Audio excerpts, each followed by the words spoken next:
Hello friends, comment ça va? Welcome to Cajun Charles, your place for Cajun cooking and a little storytelling.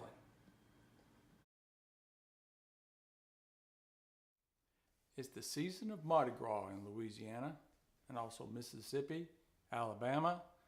But Mardi Gras, leading up to Lent, the time to really pass a good time.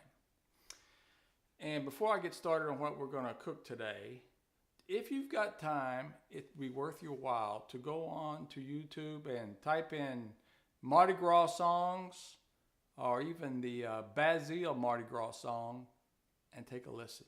You'll get a big kick out of that. Louisiana cooking has been around for a long time. Long before the Cajuns were expelled out of Nova Scotia up in Canada. Long before even Christopher Columbus discovered America in 1492. The explorers that followed him, they mainly came from France, Italy, and Spain. They all had their influence on Louisiana cooking. But one of the things they found out, archaeologists started doing a little bit of digging in Louisiana, and they found out that there were 6 Indian tribes that lived in the state of Louisiana and its surrounding areas. And they had also had an impact on Louisiana cooking. And from what they found in the artifacts, the Indians were living in the Louisiana area going back 3,500 years. And the Indians and the Spanish and the French and the Italians and later on the Germans, and of course as Cajuns, we've all had an influence in Louisiana cooking. Today we're going to cook a simple dish, rice and eggs. Rice and eggs was usually something we had on a Sunday evening after we spent the weekend in Mamu visiting with my grandparents and my aunts and my uncles and all my cousins. And yeah, we had a lot of cousins. I was one of 19 grandkids on each side. And I'm going to show you a little photo of one of the Christmases where all the grandkids on the Verrett side showed up at my Nunk Harold and Tunt Shirley's house. And their 3 boys, Dennis, Donald, and Patrick.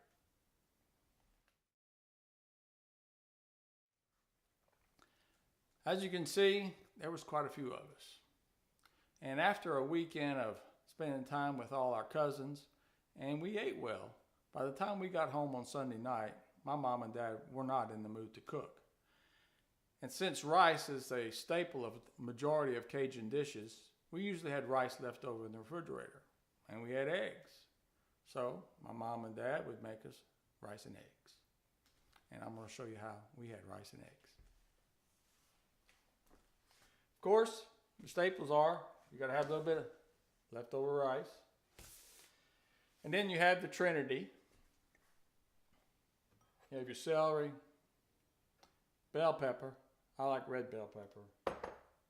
And your green bell pepper. White onions. And green onions. Most of the time you use just the green peppers, the green bell peppers. I like to put in red every now and then just to kind of give it a little bit more color. And also red peppers are simply green peppers that have stayed on the vine a little bit longer and have ripened. In the store you'll see green peppers, yellow peppers, orange peppers, red peppers. The longer they stay on the vine, the more down the line they go from green to yellow to orange to red. Therefore, that's why they're a little bit more expensive. And also, they're a little bit sweeter as you go. But I like to use the red just to give it a different color going along with the eggs and the rice. So first thing we do is I'm going to go ahead and saute a little bit of the vegetables, our Trinity, in my saucepan. I'm going to use a little olive oil. Put my stove on about medium heat.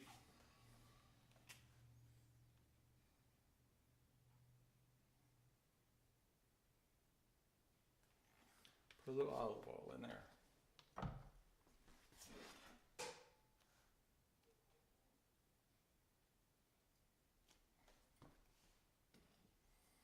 While that's heating up, I'm going to tell you a little story about eggs, since we're going to have scrambled eggs.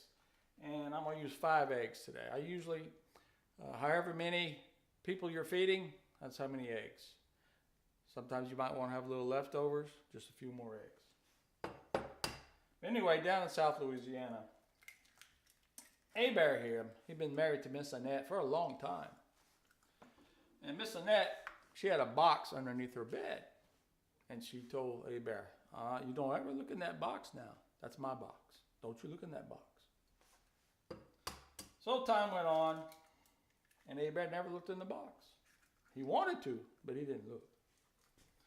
Well, one day he was at home, and Miss Annette, she went to town to buy some groceries, her, and Bear thought, man, she's going to be gone a long time. I'm going to look in that box. So he did. He pulled out the box, and what did he find? He found 3 eggs, and he found $10,000 in cash. He said, wonder what that's for. So he started to put the lid back on, and before he could get it back under the bed, guess who walked in the door? You got it right, Miss Annette. She said, hey, Bear, what you doing? You're not supposed to be under there. I told you to stay out of that box. He said, yeah, but I got to ask you a couple of questions. He said, you got some eggs in there, and you got some cash. That's a lot of cash you got in there. She said, well, you sure you want to know? He says, I got to know what that's for. He says, okay, Bear, you may not like it, but I'm going to tell you. We've been married us a long time, me and you. Over 40 years, right? He goes, yeah, sure. She said, well, every time we in here in our bedroom, us, and it's just me and you, and we doing our little marriage thing, if you didn't make me happy, I put an egg in that box.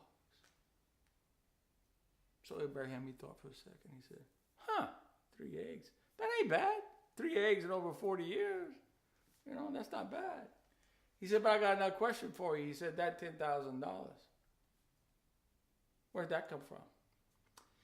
She said, well, every time I had a dozen eggs in me, I'd sell them. So, poor old Bear. Anyway, we're going to scramble up our eggs. We got our pot heating up here. And then we're going to add our Trinity to it. And we're going to saute our vegetables first for a little while. Put in a little celery. Now I'm putting in celery. But at my house at Burke and Mary's, we didn't have a lot of celery. So I really, if I was going to cook it just like my mom and dad cooked it, I wouldn't be putting celery in. But it is the Trinity. So I'm going to put a little bit.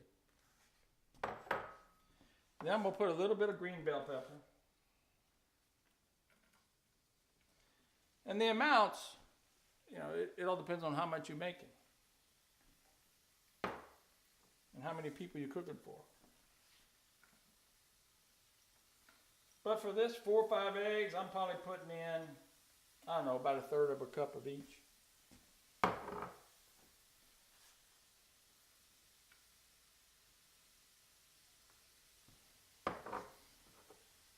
Now, not everybody does this, but I like to use the bottoms of my green onions, my scallions, when I cook.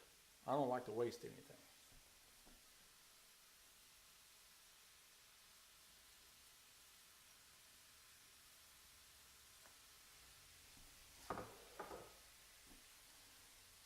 And of course, we got to put a little seasoning. Now this seasoning,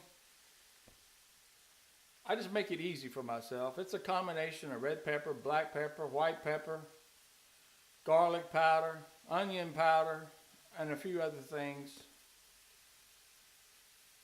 I'll give you the ratios at a later time, but for right now, this is what I got. It just makes it easier for me not to have several jars. I just have one.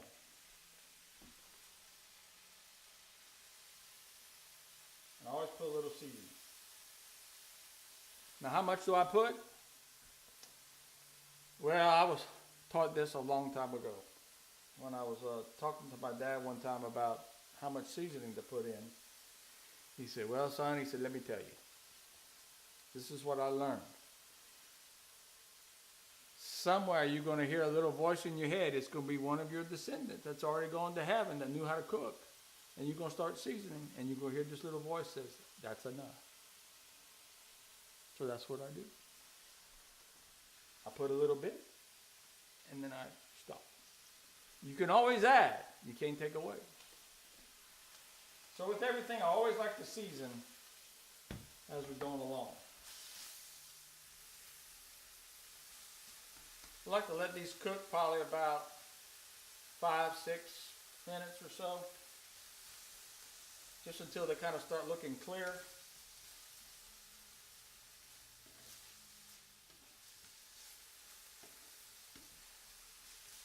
But I don't like to overcook it. Sometimes when I'm making etouffees and sauce pecans, I might cook it a little bit longer. But in rice and eggs, I like to have a little bit of texture to my vegetables.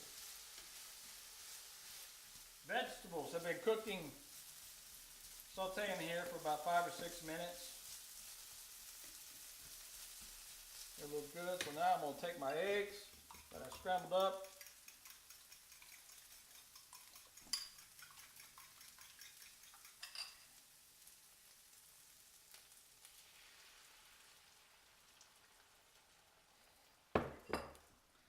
Again, take a little bit of seasoning.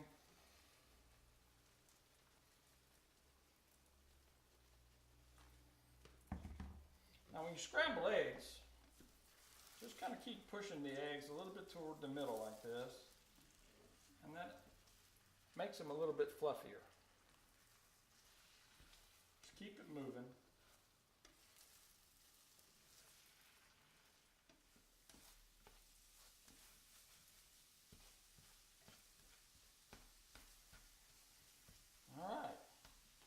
They're not quite cooked all the way, but it's the perfect time to add the rice. Now the rice was cold in the refrigerator, so I did nuke it in the microwave for a few minutes.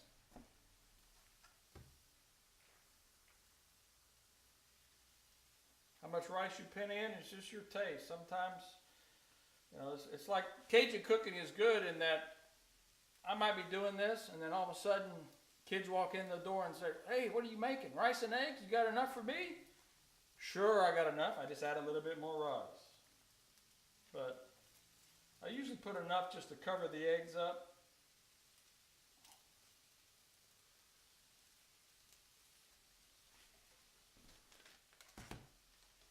Stir it around. Turn down my heat a little bit.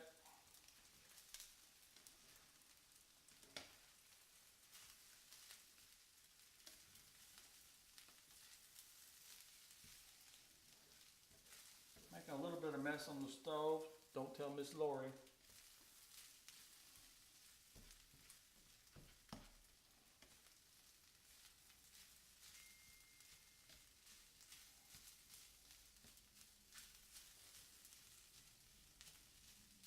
Oh, that's looking good, isn't it? All right, and the last thing I do, take some of my green onions.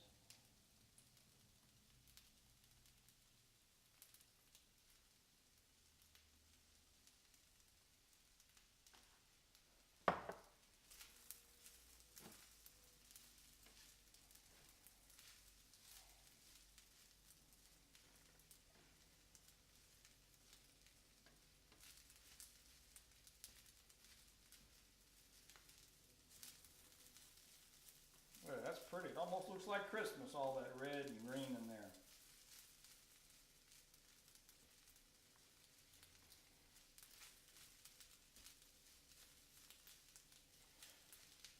So there you go. Rice and eggs. Thank you for watching. And again, if you got some time, go on that Mardi Gras channel and put in their Mardi Gras song and the Basil Mardi Gras song. You'll enjoy it. Au revoir. Bonsoir. Hello, friends. If you would like to ride along with me in my P-Row and learn some more about my Cajun cooking and hear a few more of my Cajun stories, click the subscribe button below. And if you would like to know when I've docked my little P-Row and ready to cook and tell stories, hit the little bell. Merci beaucoup.